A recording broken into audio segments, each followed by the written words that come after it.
Imagine you have the greatest general who ever lived. He never loses, not once, ever. Every army sent against him is outthought, surrounded, and destroyed. For 15 years he rampages through enemy territory, unstoppable, and you still lose the war. Completely. Within a lifetime, your whole civilization is erased from the map. This actually happened. Two superpowers shared the Mediterranean. Rome, a republic of soldiers. Carthage, a rich empire of traders. Carthage had Hannibal, a commander so gifted his campaigns are still taught at military academies today. Rome had no one like him. So the question isn't how Hannibal won his battles. It's much stranger. How do you win every battle and still lose everything? Rome expected to fight this war far from home. The sea belonged to Roman fleets, and the Alps blocked the land route. A wall of ice no army could cross. So Rome relaxed behind its mountains, certain the fighting would happen somewhere else. In autumn, with tens of thousands of soldiers, cavalry, and war elephants. The sources disagree on how many men the mountains took, but the losses were staggering.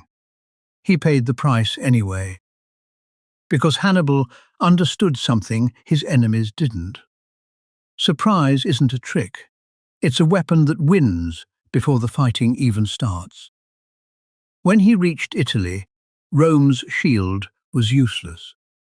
The war was now in Rome's own garden. What followed was a masterclass. At the river Trebia, then at Lake Trasimene, Roman armies marched confidently into ambushes they never saw. So Rome raised the largest army it had ever fielded, perhaps 80,000 men, and sent it to crush him at Cannae. Hannibal, badly outnumbered, let Rome's giant punch straight into the middle of his line. Then he ordered his centre to fall back on purpose. The Romans pushed deeper, sensing victory. His veterans folded inward around them, and his cavalry slammed the door shut behind. The largest army Rome ever raised was sealed inside a pocket and defeated in a single afternoon. It remains one of the deadliest days of battle in human history, and it's still studied as the perfect victory. 3 Roman armies gone. By every rule of war, Rome should now beg for peace. Rome refused. It refused to even receive the peace envoys, because Hannibal was fighting something he never fully saw. Rome wasn't an army, it was a system for making armies. Citizenship, alliances, conscription, a machine that turned farms into legions. It could take the worst defeat in its history and simply raise more. Its allies mostly held, its manpower seemed bottomless. And Rome learned. A general named Fabius shadowed Hannibal but refused open battle, quietly strangling the invader of supplies.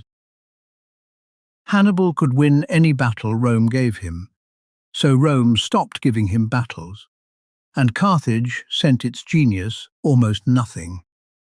The end came as pure system. A young Roman named Scipio, who survived Cannae, had studied every trick of the man who beat him.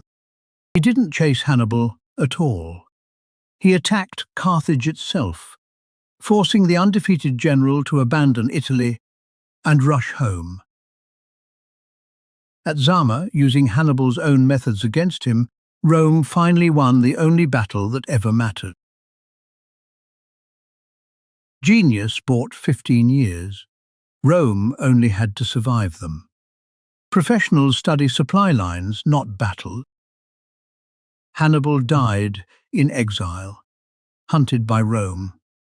The brilliant man, outlived by the patient machine. Build genius or build systems. We're exploring history's greatest minds and the machines that beat them. Subscribe for the next chapter.